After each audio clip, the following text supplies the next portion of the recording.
le prince Philippe va passer un nouveau week-end à l'hôpital.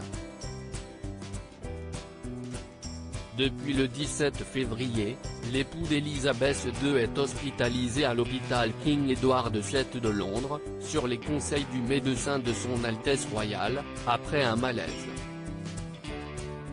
Et si l'état de santé du père des princes William et Harry n'inquiète pas les médecins, il va rester en observation encore quelques jours. Le duc d'Édimbourg restera probablement à l'hôpital pendant le week-end et jusqu'à la semaine prochaine, a déclaré le palais à l'AFP, précisant que celui qui fêtera son 100e anniversaire en juin prochain. Éloignée de son mari depuis 9 jours, Elisabeth II ne l'oublie pas pour autant. Loin de là. En visioconférence ce jeudi 25 février, Sa Majesté a même pris soin de faire un adorable clin d'œil à celui qu'elle a épousé le 20 novembre 1947.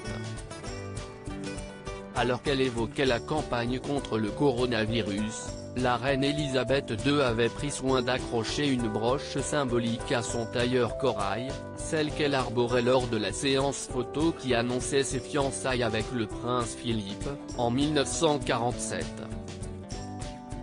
Ce bijou, qu'elle a reçu en cadeau pour son 21e anniversaire, Elisabeth II l'aimait particulièrement. Il n'est d'ailleurs pas rare de la voir le porter en public.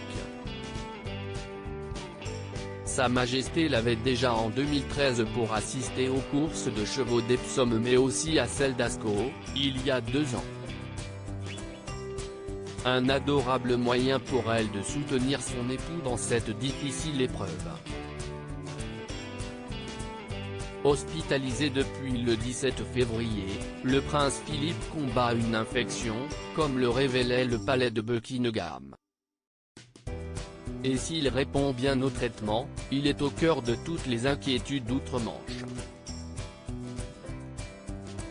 Le prince Harry est préoccupé par le bien-être de son grand-père sur place, il a reçu la visite du prince Charles, qui a quitté l'établissement de santé en larmes.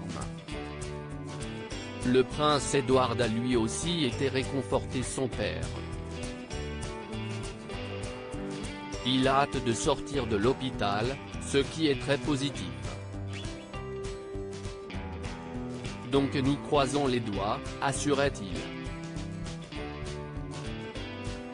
Mais pour Elisabeth II, la période est difficile. Ces dernières semaines ont été difficiles pour la reine, si est sûr, expliquait une source à Us Weekly. Toute cette histoire avec Harry et Meghan a été compliquée, et en plus de cela, elle est affolée par les ennuis de santé de son mari bien-aimé. La reine a eu des moments de larmes mêlées de colère et de déception. De l'autre côté de l'Atlantique, le prince Harry pense également beaucoup à son grand-père. Préoccupé par le bien-être de son grand-père, l'époux de Meghan Markle se prépare à rentrer en urgence au Royaume-Uni.